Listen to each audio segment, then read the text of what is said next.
예배 가운데 주시는 하나님의 말씀은 에베소서 6장 1절에서 4절까지 말씀입니다. 자녀된 이 여러분, 주 안에서 여러분의 부모에게 순종하십시오. 이것이 옳은 일입니다. 내 부모를 공경하라고 하신 계명은 약속이 딸려있는 첫째 계명입니다. 내가 잘되고 땅에서 오래 살 것이다 하신 약속입니다. 또 아버지 된 이 여러분, 여러분의 자녀를 노엽게 하지 말고 주님의 훈련과 훈계로 가르치십시오. 아멘. 우리 하나님께서는 우리를 가족되게 하셨어요. 그리고 하나님께서는 우리가 교회로 모이게 하셨어요. 그럼 그 가운데서 하나님은 어떤 일을 기대하실까요? 하나님 우리를 서로 가르치고 서로 배우게 하셨어요. 우리 어린이부 전도사님, 그 다음에 우리 영어부 전도사님, 그리고 저까지 해서 오늘 서로 배우는 믿음의 가족에 관한 주님의 말씀을 나누도록 하겠습니다.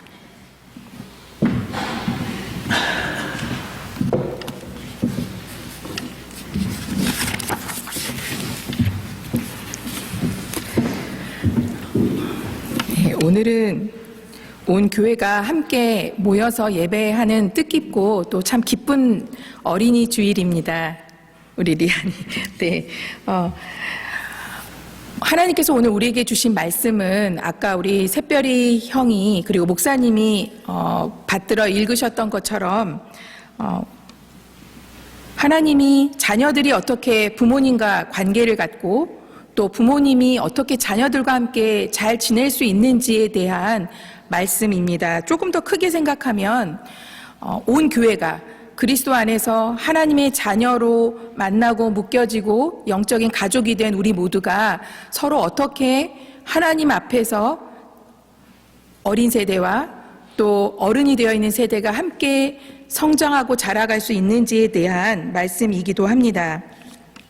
자, 우리 어린이부 친구들, 이게 뭔가요? 어려워요? 안 어려운데? 맞아. ear예요. 귀예요. 귀. 오늘 전사님이 우리 친구들과 함께 나누고 싶은 말씀은 바로 이 귀에 관한 말씀입니다. 하나님이 주신 오늘의 말씀은 사실 우리가 갖고 있는 귀와 굉장히 크게 연결되어 있습니다. 먼저 하나님은 자녀들, 우리 어린이부 친구들, 우리 유스그룹 형들에게 이렇게 말씀하십니다. 부모님께 순종하십시오. 이것이 올바른 일입니다. 순종한다는 것이 무슨 뜻일까요? 아마 한국말이 많이 익숙하지 않으면 순종한다는 말은 어려울 수 있지만 쉽게 말하면 순순히 잘 따른다는 뜻입니다. 그렇다면 어떻게 부모님을 잘 따를 수 있을까요? 하나님은 이것이 올바른 일이라고, 주님 안에서 옳은 일이라고 말씀하시는데 어떻게 잘 따를 수 있을까요? 제가 여러분에게, 우리 어린이부 친구들, 유스그룹 우리 형들에게 부모님 말씀을 잘 듣냐고 묻는다면 우리 친구들은 아마 쉽게 그렇다고 대답하기 어려울 겁니다. 왜냐하면 때때로 우리는 많은 생각과 판단으로 yes 할 때도 있지만 부모님의 말씀에 no 할 때도 있기 때문에 그렇습니다. 이것을 위해서 바로, 순종하기 위해서 바로 귀가 필요합니다. 그러면 우리 어린이 친구들이나 우리 유스그룹 형들은 이렇게 생각할 거예요. 이미 나는 이어가 있어요. 이미 귀를 갖고 있는데 뭐가 더 필요하죠? 우리에게 필요한 것은 그냥 이 몸에 붙어 있는 귀가 아니고 조금 특별한 귀가 필요합니다. 마음으로 듣는 귀가 필요합니다. 그러니까 귀가 여기에 달려 있는 것이 아니라 여기에 있어야 하는 귀라고 얘기하는 거예요. 마음으로 듣는 귀는 내가 몸으로 듣는 귀와 조금 더 다른 것을 듣게 할 때가 굉장히 많이 있기 때문에 중요합니다. 우리 친구들 그런데 물놀이를 하다가 귀 속에 물이 들어가는 경험을 한 적이 있을 거예요. 그러면 밖에서 나는 소리가 사실은 정확하게 들리지 않고 웅웅하는 좀 다른 소리랑 섞여서 들려서 잘 들을 수 없을 때가 있어요. 그렇지만 물이 빠지고 나면 우리가 소리를 정확하게 다시 들을 수 있게 되죠. 마찬가지로 우리가 부모님의 말씀을 잘 듣기 위해서는 우리에게 마음으로 듣는 귀의 연습이 필요합니다. 그리고 물이나 또 먼지나 다른 방해물들이 들어와서 부모님의 말씀을 듣는 것을 방해하는 것들을 없앨 수 있도록 내 마음의 귀를 활짝 여는 일이 굉장히 중요합니다.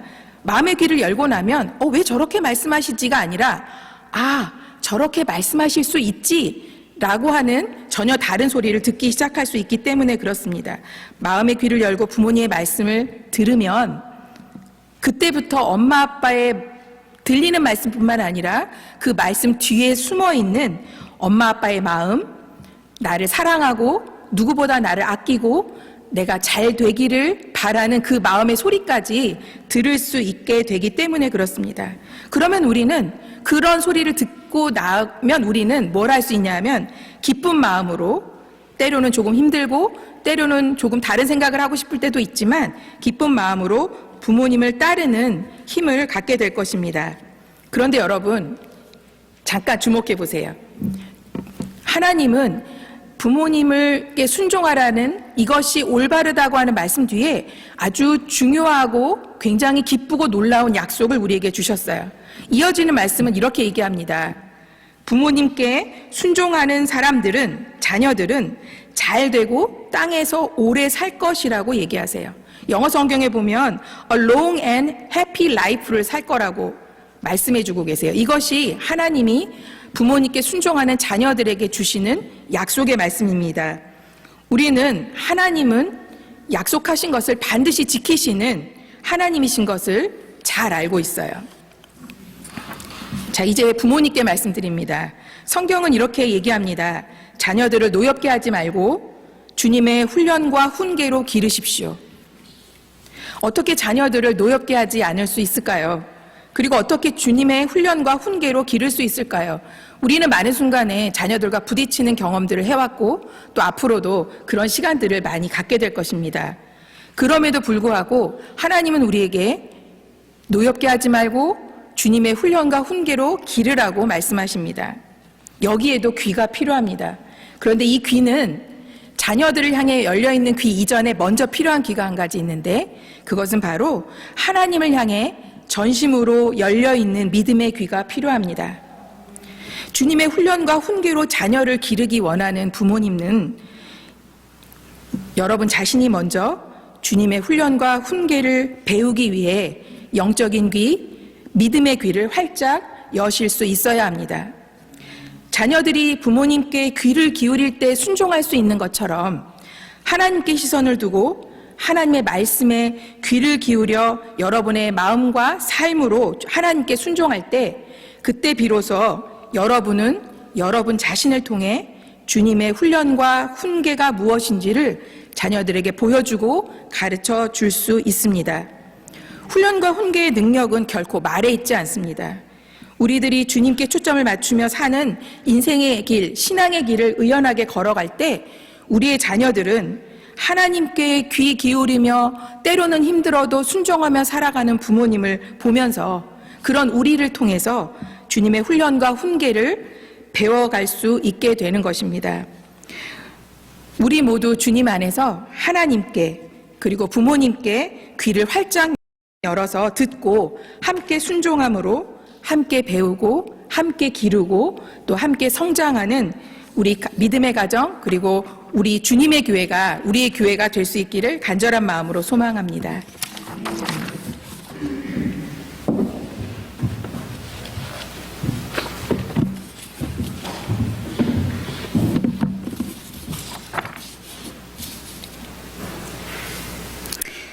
Thank you for listening to my sermon in English. Thank you. So, I have spent a lot of time this week thinking and praying about what it means to honor our parents, how youth specifically can honor their parents, and how they can learn from them. And as I was in this mindset of trying to remember what a teenager needs to learn, I myself was reminded of something I learned from my dad when I was a teenager. So I grew up in a small church, and my family was there every Sunday. Now, most people in our church had their places where they would sit in the sanctuary. They had their regular pews.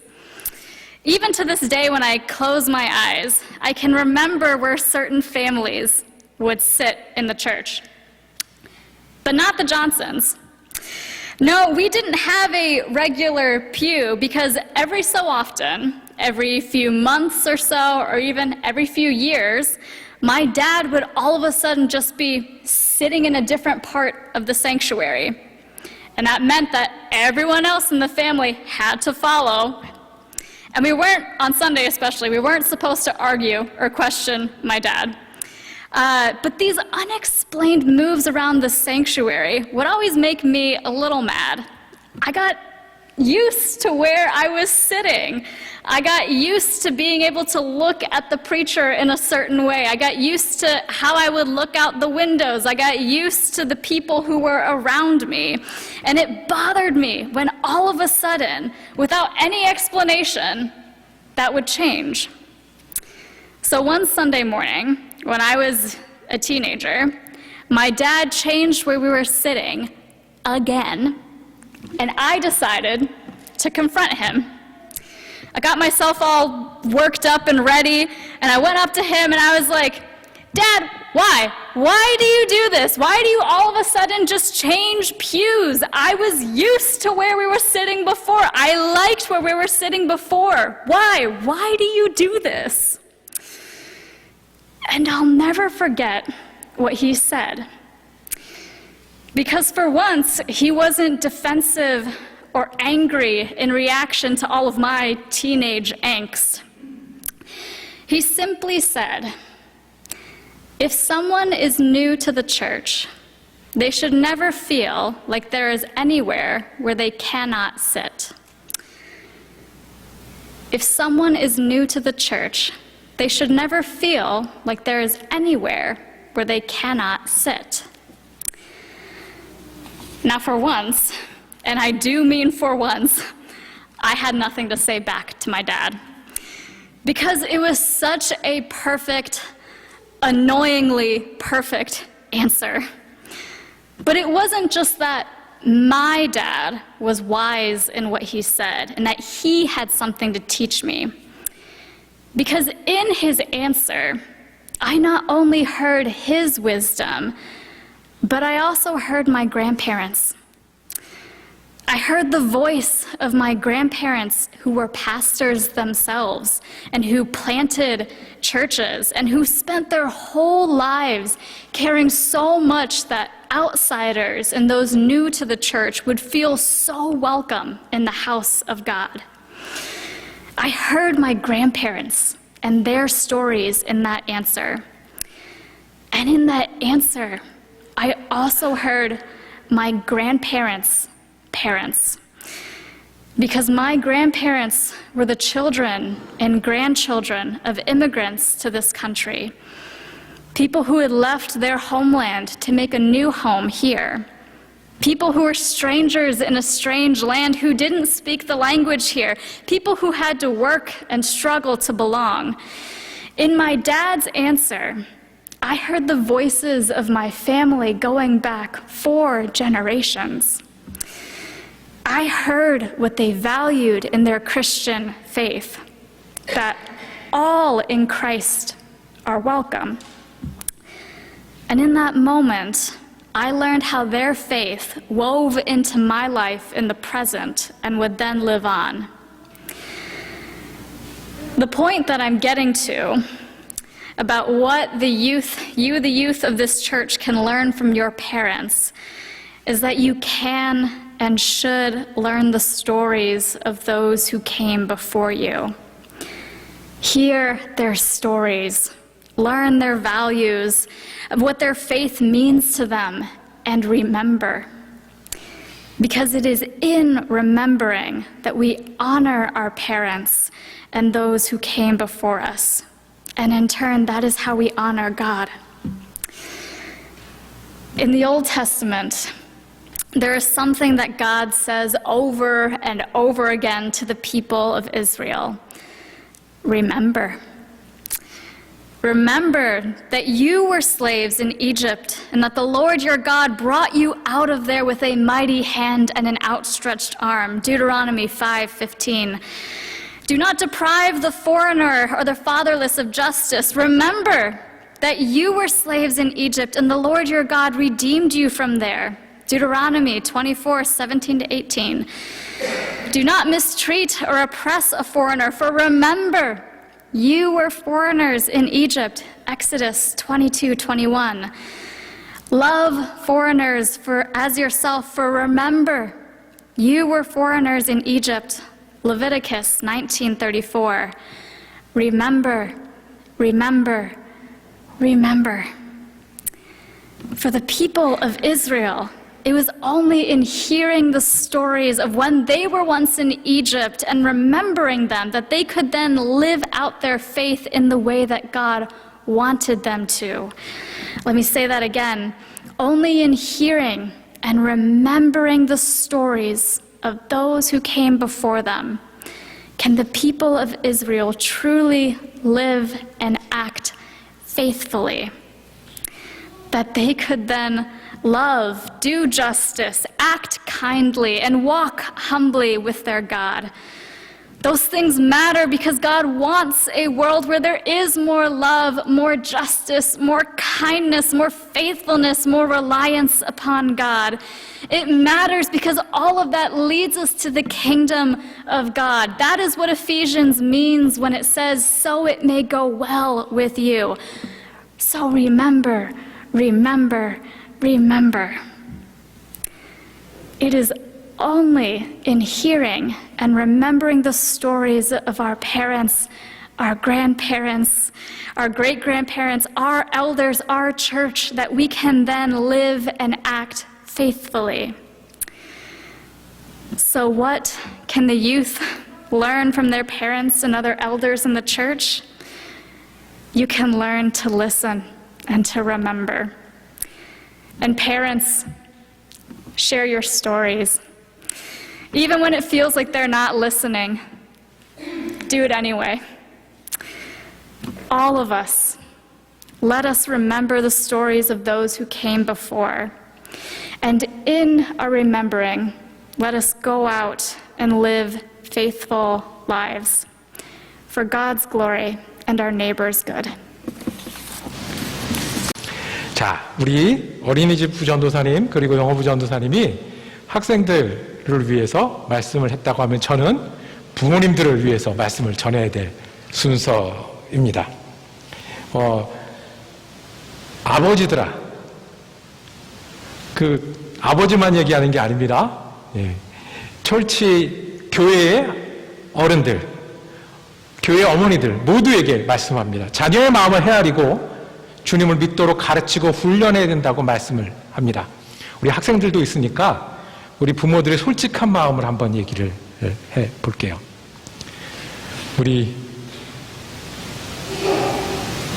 저는 기억을 합니다. 우리 아이들이 조그만 아파트에서 벽에 서서 키를 재는데 그 키가 점점 올라올 때 너무 즐거웠고 기뻤던 거를 기억을 합니다. 그래서 어디까지 달아오를 때요? 저를 넘어서려고 했을 때 상대적으로 저보다 커지는 거잖아요. 너무 좋아요.